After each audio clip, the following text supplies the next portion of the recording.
Let us study about the embryonic development. After fertilization of the ovum with the sperm at the fundus region, at this ampullar region, then after this, this zygote, we can say the zygote, after fertilization, this zygote, it undergo the continuous cleavage or continuous mitotic division. The mitotic division, it is now known as the cell division that taking place inside the zygote. It's called the cleavage. उसे हम cleavage कहते हैं. और etch cleavage के दरमियान इस cleavage के दरमियान माइटोटिक डिवीजन के साथ ही साथ और क्लीवेज के साथ ही साथ यहाँ पर एम्ब्रियोनिक डेवलपमेंट स्टार्ट हो जाती है और इस एम्ब्रियोनिक डेवलपमेंट में हमें डिफरेंट डिफरेंट स्टेजेस नजर आते हैं जैसे कि मोरूला ब्लास्टोसिस्ट देन गैस्ट्रोला तो इन स्टेजेस के बारे में हमें जानना होगा कैसे एम्ब्रियोनिक डेवलपमेंट होती है और एम्ब्रियोनिक डेवलपमेंट फॉर्म होने के बाद इसके बाद हमें ट्राइमेस्टर स्टेज में एम्ब्रियोनिक डेवलपमेंट इंटर हो जाती है मीन्स 3 मंथ्स के डेवलपमेंटल स्टेजेस जिसमें internal organ external organ body parts internal glands वगैरह ये सारी चीज़ें डेवलपमेंट होती रहती हैं so let us study about the primary embryonic developmental stages which is related with the formation of embryonic layer primary embryonic layer that is ectoderm mesoderm and endoderm with their coelomic cavities extra embryonic cavities तो इसी के साथ हम embryonic development start करते हैं so after fertilization the zygote it divides mitotically and form two cells यहाँ पर जो एम्ब्रियोनिक डिवीजन के लिए जो यहाँ पर कंटिन्यूस डिवीजन होता है ये इनडिटरमिनेट डिवीजन होता है the embryonic development it is indeterminate continuous यहाँ पर कंटिन्यूअस डेवलपमेंट होती है और जो क्लीवेज होता है it is holoblastic cleavage holoblastic cleavage इसलिए है क्योंकि यहाँ पर सभी के सभी जो सेल्स एक जो सिंगल जाइगोट में डिवीजन होने के बाद जो दो सेल फॉर्म होते हैं उन दोनों सेल से ही कंटिन्यूअसली आगे डिवीजन स्टार्ट रहता है इसीलिए इसे हम होलोब्लास्टिक डिवीजन कहेंगे इट इज इनडिटरमिनेट इसे हम इनडिटरमिनेट कहते हैं क्योंकि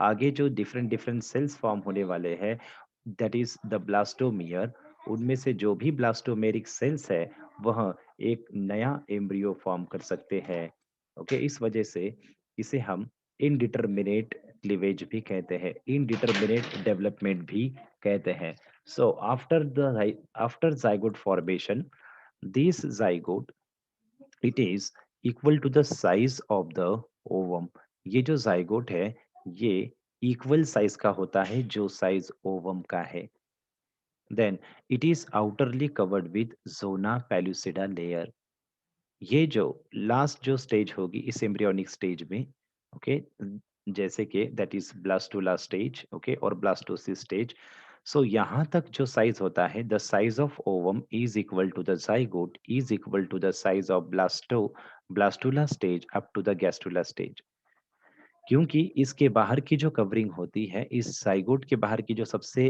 बाहर की जो कवरिंग होती है जो प्रोटेक्टिव कवरिंग है जिसे हम जोना पेलुसिडा कहते हैं इस जोना पेलुसिडा लेयर की वजह से ये जाइगोट इस फैलोपियन ट्यूब में कहीं पर भी इम्प्लांट नहीं होता वह इस यूटेरस के इंडोमेट्रियम वॉल में ही इम्प्लांट होता है ये है the significance of the presence of zona pellucida layer outside the blastula stage up to the developmental stages of embryonic developmental stage ये बहुत इंपॉर्टेंट है इसे याद रखना है then this zygote it divide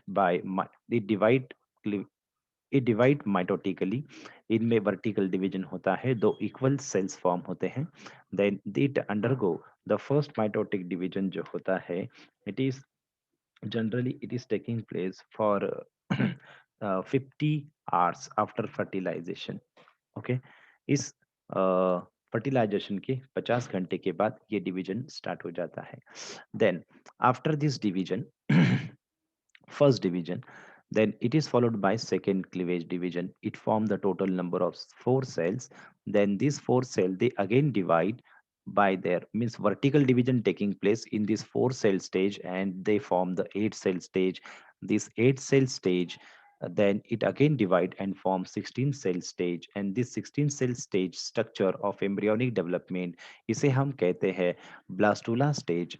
इस ब्लास्टुला को हम मोरुला स्टेज भी कहते हैं, क्योंकि ये जो स्ट्रक्चर है ब्लास्टुला का जो स्ट्रक्चर है, जिसमें हर एक सेल को हम ब्लास्टोमियर सेल्स कहते हैं। यहाँ पर जो भी सेल प्रेजेंट है, इन सेल्स को हम क्या कहते हैं? This cells are known as blastomere, blastomere cells. And each of this blastomere, if this blastomere gets separate or coincidentally or accidentally, when these blastomeric cells, if they get separate, then they may develop into the two different embryo. ये जो ब्लास्टोबियर के हर एक cell होते हैं, ये नया embryo form करने की काबिलियत रखते हैं। इस वजह से इस मोरुला का अगर डिवीजन हो जाता है एक्सीडेंटली, दो अगर डिवीजन हो जाते हैं तो ट्विंस पैदा होते हैं। अगर थ्री डिवीजन हो जाए तो थ्राइस पैदा होते हैं। देन क्वाड्रीप्लेट पैदा हो सकते हैं, depending upon the division of this blastula stage. Okay, so इस वजह से इसी को हम इनडिटरमिनेट डिवीजन कहते हैं। सो इसे याद रखना है। देन इस ब्लास्टुला स्टेज में जो हर एक सेल होती है उसे हम ब्लास्टोमियर कहते हैं। ओके, जिनमें डिवाइडिंग कैपेसिटी होती है, जिसे आप स्टेम सेल्स की तरह जान सकते हो। देन ये स्ट्रक्चर नजर आता है मोरुला की तरह। मोरुला मीन्स मोरस अल्बा नाम का, जिसे हम तुती प्लांट कहते हैं। ओके, जिसे सैतुक कहते हैं। उस प्लांट का जो फ्रूट स्ट्रक्चर होता है, जिसे हम सोरोसिस फ्रूट कहते हैं, उसी की तरह ये ये ब्लास्टुला स्टेज नजर आती है, जिस वजह से उसे मोरुला भी कहा गया है। देन इसी के साथ ये जो मोरुला स्टेज यहाँ जो फॉर्म हुई है, इसकी डायमीटर और ओवम की डायमीटर सेम होती है। इस ओवम के बाहर जो ज़ोना पेलिसुडा लेयर है, वही लेयर इस मोरुला स्टेज में भी है। ये इसका सिग्निफिकेंस ये है, ये जो मोरुला है, जब ये फैलोपियन ट्यूब से गुजरता है, तब इस ज़ोना पेलिसुडा की वजह से ये यहाँ पर किसी भी इस फैलोपियन ट्यूब में, ये जो ओवरियन डक्ट है, ओके, ये जो फैलोपियन ट्यूब है, यहाँ पर इम्प्लांटेशन नहीं होता एम्ब्रियोनिक डेवलपमेंट के लिए। फर्दर फर्टाइल डेवलपमेंट के लिए यहाँ पर कहीं पर भी इम्प्लांटेशन नहीं होता। क्यों? Due to the presence of zona pellucida. Okay, फिर इसके बाद जब ये मोरुला स्टेज वाली जो स्टेज है, 16 सेल स्टेज, ओके, जब ये अ, जब ये पहुंचती है यूटेरस में, तब उसका प्लांटेशन स्टार्ट हो जाता है, इम्प्लांटेशन वी कैन से।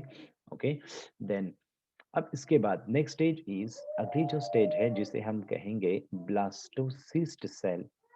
ब्लास्टोसिस्ट क्यों कहा जाना चाहिए वो हम आपको बताएंगे। सी हियर, ये जो टोटल ये जो सेल्स है जिसे हम ब्लास्टोमियर कहते हैं, these blastomere cells they rearrange, ये रीअरेंज होते हैं। कैसे? ये जो ब्लास्टोसिस्ट सेल है, ये कुछ सेल्स जो होते हैं वह पेरिफेरली रीअरेंज होते हैं इस तरह से, और जो कुछ सेल होते हैं वह एक एक एंड की ओर अरेंज हो जाते हैं। ओके, सो ये जो ब्लास्टोसिस्ट के जो ग्रुप ऑफ सेल्स, जो ब्लास्टोमेरिक सेल जो ग्रुप ऑफ सेल्स, अगर ये जिस छोर पर ये अरेंज होते हैं, उसे हम एम्ब्रियोनिक पोल कहते हैं, और उसका जो अपोजिट पोल है उसे हम एब एम्ब्रियोनिक पोल कहते हैं। So this one is embryonic pole, और ये एब एम्ब्रियोनिक पोल कहलाता है। और इनके बीच में जो कैविटी है, इस कैविटी को हम ब्लास्टोसील कैविटी कहते हैं। इस कैविटी को हम ब्लास्टोसील कैविटी कहते हैं। और this blastocoel cavity, okay, it is filled with the fluid. Okay, then अब अगला पॉइंट देखिए। सी, जो पेरिफेरली अरेंज हुए वाले जो सेल्स होते हैं, जिसे हम जो ब्लास्टोमेरिक सेल जो पेरिफेरली अरेंज हो जाते हैं, उन सेल्स को हम ट्रोपोब्लास्ट सेल कहते हैं। इन सेल्स को हम ट्रोफोब्लास्ट सेल कहते हैं। ये जो ट्रोफोब्लास्ट है, tropho means nutrition, then blast means layer. ऐसी लेयर जो न्यूट्रिशन प्रोवाइड करते हैं, उसे हम ट्रोपोब्लास्ट सेल कहते हैं।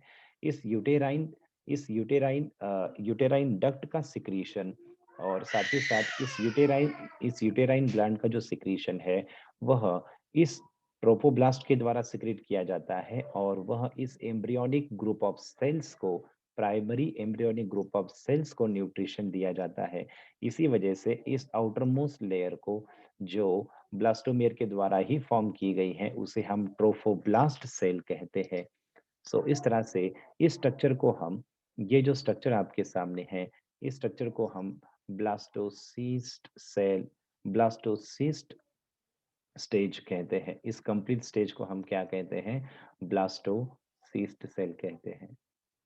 अगला, नेक्स्ट पॉइंट, अब इस ब्लास्टोसिस्ट जो होता है, इसके जो ट्रोपोब्लास्ट सेल्स होते हैं, इनका डिवीजन होता है और इनका डिवीजन होकर दो डिफरेंट ट्रोपोब्लास्ट के सेल्स फॉर्म होते हैं।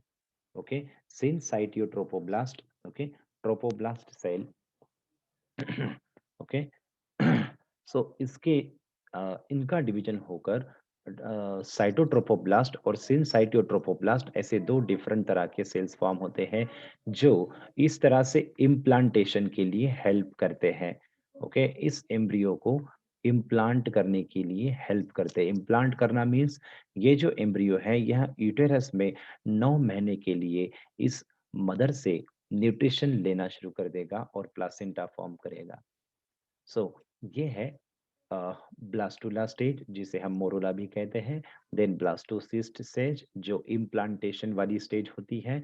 और इसके बाद एक बहुत ही इंपॉर्टेंट स्टेज है जिसके बारे में हमें डिस्कस करना है, वह है गैस्टुला स्टेज, या उसे हम गैस्टुलेशन कहेंगे। सो एम्ब्रियोनिक डेवलपमेंट के समय ये जो स्टेजेस है, कौन सी? सबसे पहले ब्लास्टुला स्टेज, देन जिसे मोरूला हमने कहा है, देन ब्लास्टोसिस्ट सेस, ब्लास्टोसिस्ट स्टेज, देन इसके बाद आती है गैस्ट्रुला स्टेज। और इस गैस्ट्रुला स्टेज के बाद, जो इस गैस्ट्रुला सेल में जो प्राइमरी जर्मिनल लेयर्स होते हैं, जिसे हम एक्टोडर्म, मेसोडर्म, एंडोडर्म कहते हैं, इनका फॉर्मेशन हो जाता है। और फिर एम्ब्रियो फोइटल डेवलपमेंट, फिटस की डेवलपमेंट स्टार्ट होती है, जिसमें internal organ, external appendages, hairs, ये सारी चीजें डेवलप होना शुरू हो जाती है। Then we have studied about blastula and blastocyst. Now let us discuss about the gastrula stage. Gastrula stage क्या होती है, इसके बारे में डिस्कस करते हैं। So let us discuss about the gastrula stage. उससे पहले एक छोटा सा पॉइंट, जैसे कि हमने आपको बताया कि जो ब्लास्टोमियर्स होते हैं जो रीअरेंज होते हैं इस ब्लास्टुला स्टेज के भीतर ही। ओके, जो पेरिफेरल सेल्स जो अरेंज हो जाते हैं ब्लास्टुला के, उसे हम ट्रोपोब्लास्ट कहते हैं। देखिए, दिस वन इज ट्रोपोब्लास्ट। और जो मास ऑफ सेल जो एक छोर पर जमा हो जाता है, उसे हम, that is inner mass of primary cells, primary embryonic cells कहेंगे। Okay, the mass of primary embryonic cells सीयर, जो ट्रोपोब्लास्ट के कांटेक्ट में होता है, the trophoblast cells which are in contact with the embryonic knob, that trophoblast cells are known as cells of Rauber. और ये जो सेल्स ऑफ रॉबर है, they help in implantation, they help in the formation of the placenta. इसी इसी sales of robber के position से ये जो एम्ब्रियो है, वह मदर के इंडोमेट्रियम वॉल में इम्प्लांट होता है। सो इस इम्प्लांटेशन की पोजीशन जो होती है after 7th days, okay, after 7th day of fertilization, इनकी एम्ब्रियोनिक सॉरी इम्प्लांटेशन प्रोसेस जो होती है वह स्टार्ट हो जाती है। और एम्ब्रियो जिस स्टेज में इम्प्लांट होता है, वह स्टेज होती है ब्लास्टोसिस्ट स्टेज। सो चलिए अगला पॉइंट डिस्कस करते हैं। सो ये जो सेल्स है जो ट्रोपोब्लास्ट के कांटेक्ट में है, इन्हें हम सी, ये जो है ये एम्ब्रियोनिक नॉब सेल्स कहेंगे इसे, एम्ब्रियोनिक नॉब। और जो ट्रोपोब्लास्ट एम्ब्रियोनिक नॉब के साथ कांटेक्ट में है, सो उन ट्रोपोब्लास्ट सेल्स को हम सेल्स ऑफ रॉबर कहते हैं। इसे याद रखना, कभी क्वेश्चन पूछा जाएगा तो याद रखना। Then अगला point. So let us discuss about the gastrula stage. What is meant by gastrulation? Gastrulation ये बहुत ही इंपॉर्टेंट है, इस पर कभी क्वेश्चन पूछा जाएगा तो याद रखना। सो इसे अ, इसे समझना थोड़ा सा डिफिकल्ट होगा, ठीक है। See what is mean by gastrulation, the process of the process of morph the process of formation of germinal layer, three germinal layers। कौन से थ्री जर्मानल लेयर रहते हैं? Ectoderm, mesoderm and endoderm. The process of formation of germinal layers and extra embryonic membrane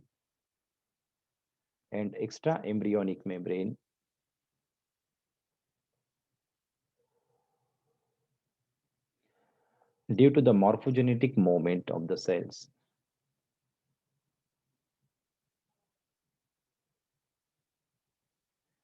due to morphogenetic movement of the cell is called gastrulation। So gastrulation का main मकसद है ectoderm, mesoderm और इंडोडम को form करना, और साथ ही साथ इसे कवर करने वाले जो एक्स्ट्रा एम्ब्रियोनिक मेम्ब्रेन्स हैं उन्हें बनाना। और इस एक्टोडम, मेसोडम, इंडोडम के फॉर्म होते साथ ही डेवलपमेंटल स्टेजेस स्टार्ट हो जाती है, जिसमें external organ, internal organ, body skin, internal body layer, external body layer का फॉर्मेशन स्टार्ट हो जाता है। तो इस वजह से गैस्ट्रुलेशन जो है ये बहुत ही इंपॉर्टेंट स्टेप्स है। सो इस गैस्ट्रुलेशन प्रोसेस को हम 7 डिफरेंट स्टेप में डिस्कस करेंगे। So this gastrulation process it completes in different step. तो ये स्टेप्स कौन कौन से हैं? See here. So it completes in the formation of endodome, then formation of this embryonic disc, amniotic cavity, ectoderm, mesoderm, extra embryonic coelom, and formation of chorion and amnion। One by one in सभी 7 points को हम cover करेंगे। सबसे पहला point, formation of इंडोडम। जैसे कि हमने आपको बताया कि जो ग्रुप ऑफ सेल्स एक छोर पर जो इकट्ठे हुए हैं, इनर मास ऑफ सेल जिसे हम एम्ब्रियोनिक सेल्स कहते हैं, उनमें से कुछ ग्रुप ऑफ सेल्स जो होते हैं, जो सबसे बेसल पोर्शन पर होते हैं, वो डेवलप हो जाते हैं as in the form of endoderm. They acts as the endoderm. These endodermal cells, these are the stem cells. Then these endodermal cells, they continuously divide। देखिए यहाँ पर एक बात आपको याद रखना है कि ये जो लेयर है, दिस लेयर,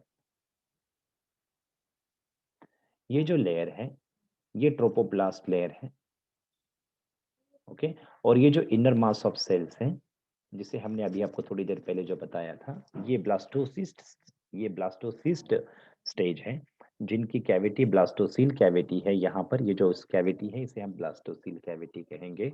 और जो इन यहाँ पर जो मास ऑफ सेल्स है इसे हम द प्राइमरी एम्ब्रियोनल सेल्स कहेंगे। जो इनर मास ऑफ सेल्स है उनमें से कुछ सेल्स जो होते हैं, दे एक्ट्स एज अ इंडोडर्मल लेयर। ये इंडोडर्मल लेयर्स या इंडोडर्मल सेल्स इन्हें हम कहेंगे, ओके। यानी ये एक्टिवली डिवाइडिंग सेल्स हैं। देन इसी को हम फॉर्मेशन ऑफ इंडोडर्म इस पॉइंट में हमने इंक्लूड किया है। ये इंडोडर्म लेयर क्या करते हैं? This endodermal layer they divide and they cover the trophoblast lining. जैसे कि हमने आपको बताया ये ट्रोपोब्लास्ट लाइनिंग है। इस ट्रोपोब्लास्ट लाइनिंग को इंटरनली कवर करते हैं हमारे इंडोडर्मल सेल्स, सीयर। So this is the cavity of blastocyst known as blastocele। Then this endodermal cells they divide and they internally cover the trophoblast। ये ट्रोपोब्लास्ट को internally इस तरह से कवर कर देते हैं। देन उसके बाद इस इंटरनल डिवीजन के बाद जो इस इंडोडम के द्वारा जो ब्लास्टोसिस्ट को जो कवर किया था, उस blastocoel cavity now it is replace by the primary yolk sac. इस इंडोडर्म के ट्रोपोब्लास्ट को कवर करते साथ ही जो ब्लास्टोसील कैविटी थी उसे अब हम प्राइमरी यॉर्क सैक कैविटी कहेंगे। इसे हम प्राइमरी यॉर्क सैक कैविटी कहेंगे। So this is the formation of endoderm. Then second point discuss करते हैं, फॉर्मेशन ऑफ एम्ब्रियोनिक डिस्क कैसे होती है।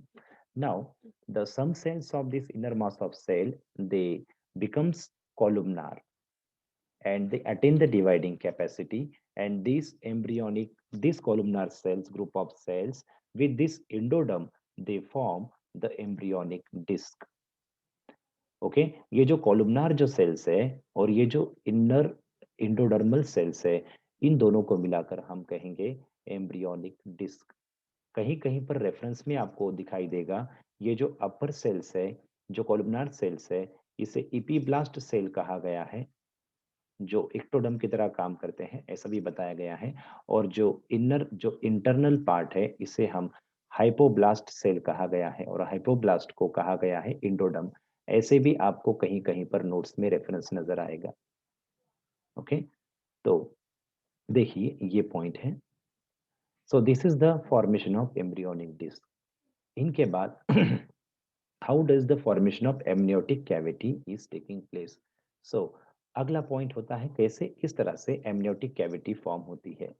नाउ, जो सेल्स थे यहाँ पर सीयर, इस इस इनर मास ऑफ सेल्स के ऊपर जो सेल्स हैं, okay, inner mass of cells के ऊपर जो सेल्स हैं एंड मींस एनिमल पोल की तरफ, एम्ब्रियोनिक पोल की ओर जो सेल्स हैं, they cells they get separated towards periphery and leave one cavity and that cavity is known as amniotic cavity. यहाँ पर ये एमनियोटिक कैविटी फॉर्म करते हैं। इस तरह से मॉर्फोजेनेटिक मूवमेंट जो है, जो इनर मास ऑफ सेल्स की जो मॉर्फोजेनेटिक मूवमेंट जो है, उनकी वजह से इस एमनियोटिक कैविटी फॉर्म हो जाती है। अगर आप देखते हो तो आपको यहाँ पर ये जो है कोलुमनार सेल्स नजर आ रहे हैं और उनके नीचे ही ये इंडोडर्मल सेल्स नजर आ रहे हैं। ओके, यानी यहाँ पर कोलुमनार सेल्स और inner inner mass of cell that is ये इंडोडर्मल सेल्स, ये एम्ब्रियोनिक डिस्क फॉर्म कर रहे हैं। ओके, यानी ये जो कोलुमनार सेल्स है इसी को हम एक्टोडम कहेंगे। ये एक्टोडम में मॉडिफाई हो जाते हैं, इन्हीं को हम एक्टोडम कहते हैं। सो ये था point that is the formation of amniotic cavity. Then this columnar cells they now acts as a ectoderm. ये एक्टोडम के तौर पर काम करते हैं। Then how does this mesoderm is form. Mesoderm formation जो होता है ये एक बहुत ही इम्पोर्टेंट और इवोल्यूशनरी स्टेप है। मेसोडर्म, जैसे कि हमने आपको बताया एक्टोडर्म और इंडोडर्म जो फॉर्म हुआ है, इंडोडर्म और एक्टोडर्म जो फॉर्म हुआ है, इनके बीच में, ओके, सो जो ट्रोपोब्लास्ट ग्रुप ऑफ सेल्स होते हैं वो कंटिन्यूअसली डिवाइड होते हैं और they add the cells, that layer of cells is known as mesoderm. उसी को हम मेसोडर्म कहते हैं। और इस मेसोडर्म की फॉर्मेशन होने के साथ ही, इस मेसोडर्म के फॉर्म होने के साथ ही एमनियोटिक कैविटी और प्राइमरी यॉर्क सैक जो है, एमनियोटिक कैविटी और प्राइमरी यॉर्क सैक कैविटी, ये सेपरेट हो जाती है। साथ ही साथ साथ ही साथ एक्टोडर्म और इंडोडर्म, इन दोनों के बीच में मेसोडर्म भी इंटर हो जाता है। सो ये है फॉर्मेशन ऑफ मेसोडर्म के बारे में। देन ये जो मेसोडर्म है, ये it continuously divide and redivides and it form extra embryonic coelom. ये कैसे फॉर्म करता है उसे हमें देखना होगा आगे जाकर। ठीक है, तो यहाँ पर आपको नजर आ रहा है इस मेसोडर्म ने एमनियोटिक कैविटी को भी सेपरेट कर दिया है, यॉर्क सैक को भी सेपरेट किया है, साथ ही साथ एक्टोडर्म और इंडोडर्म इन दोनों को सेपरेट किया है। चलिए, सो अगला पॉइंट डिस्कस करते हैं। नाउ, जैसे कि यहाँ पर हम आपको बता रहे हैं, ये मेसोडर्मल सेल ये कंटिन्यूअसली डिवाइड होते हैं और ये कंप्लीटली डिवाइड होने के बाद देखिए इन्होंने ये कंप्लीटली डिवाइड किया। ओके, इन्होंने इस एमनियोटिक कैविटी को और प्राइमरी यॉर्क सैक कैविटी को इस ट्रोपोप्लास्ट से सेपरेट कर दिया है। ये ट्रोपोप्लास्ट है, इनसे सेपरेट कर दिया है। साथ ही साथ इस मेसोडर्म ने एमनियोटिक मीन्स एक्टोडर्म और इंडोडर्म, इन दोनों को भी सेपरेट कर दिया है। सो मेसोडर्म के फॉर्मेशन की वजह से amniotic cavity, primary yolk sac cavity, ectoderm और मेसोडर्म, ये सारी चीजें एक दूसरे से सेपरेट हो गई है। साथ ही साथ साथ ही साथ यहाँ पर प्राइमरी यॉर्क सैक जो है, ये इंडोडर्मल लाइनिंग है, ये वाली भी सी है। इंडोडर्म इंडोडर्म को भी ट्रोपोब्लास्ट से सेपरेट कर दिया गया है। ओके, नाउ एक बात बता दें, सी सो ये इंडोडर्मल लाइनिंग है जो इस ट्रोपोब्लास्ट से सेपरेट कर दी गई है। किसकी वजह से? यस, ये हुआ है किनकी वजह से? It is due to the formation of the mesoderm, इस मेसोडर्म की वजह से। चलो, तो मेसोडर्म के फॉर्मेशन के साथ ही साथ कई तरह के कवरिंग्स एक दूसरे से सेपरेट हो चुकी है। और देखिए अब आगे जाकर दिस मेसोडर्म इट स्प्लिट, ये स्प्लिट होता है, it continuously divide and split. और इनके स्प्लिटिंग की वजह से एक कैविटी फॉर्म होती है। ओके, इस कैविटी को हम एक्स्ट्रा एम्ब्रियोनिक सिलोम कहते हैं। That is the sixth point, formation of extra embryonic coelom. ये जो मेसोडर्म है, ये स्प्लिट होकर ये कैविटी फॉर्म हो करता है, उसे हम एक्स्ट्रा एम्ब्रियोनिक सिलोमिक कैविटी कहते हैं। और इसी के साथ यहाँ पर और दो डिफरेंट लेयर फॉर्म होते हैं। ये कौन से लेयर हैं? सी आप देख सकते हो। सी जो जो मेसोडर्म, 1 मिनट हम ब्रश लेंगे, यहाँ पर आपको बताएंगे। सी जो मेसोडर्मल सेल इस ट्रोपोब्लास्ट के कांटेक्ट में है,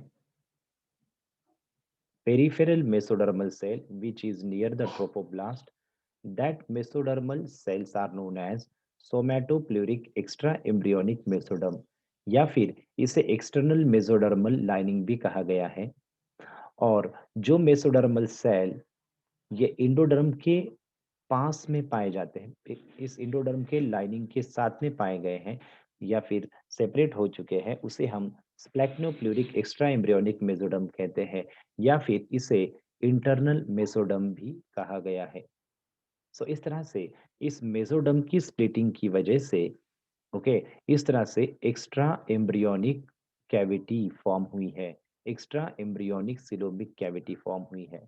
यानी ये एम्ब्रियोनिक कैविटी फॉर्म होना, ये एक बहुत ही इम्पोर्टेंट स्टेप है। ओके, सो देखिए इस तरह से मेसोडर्म ने कम means extra embryonic coelomic cavity form की है, जिसका बहुत ही इम्पोर्टेंस है, क्योंकि इसी कैविटी के जरिए हमारे बॉडी के भीतर की जो कैविटीज है, सिलोमिक कैविटीज है, उसमें इनका रोल रहेगा। देन ये एक प्राइमरी स्टेज है जहां पर एक्स्ट्रा एम्ब्रियोनिक कैविटी, ये प्राइमरी स्टेज है सिलोमिक कैविटी फॉर्मेशन की, जो मेसोडर्म के स्प्लिटिंग के द्वारा फॉर्म हो रही है। यानी जो ट्रू कैविटीज फॉर्म होती है वह मेसोडर्म के स्प्लिटिंग की वजह से होती है,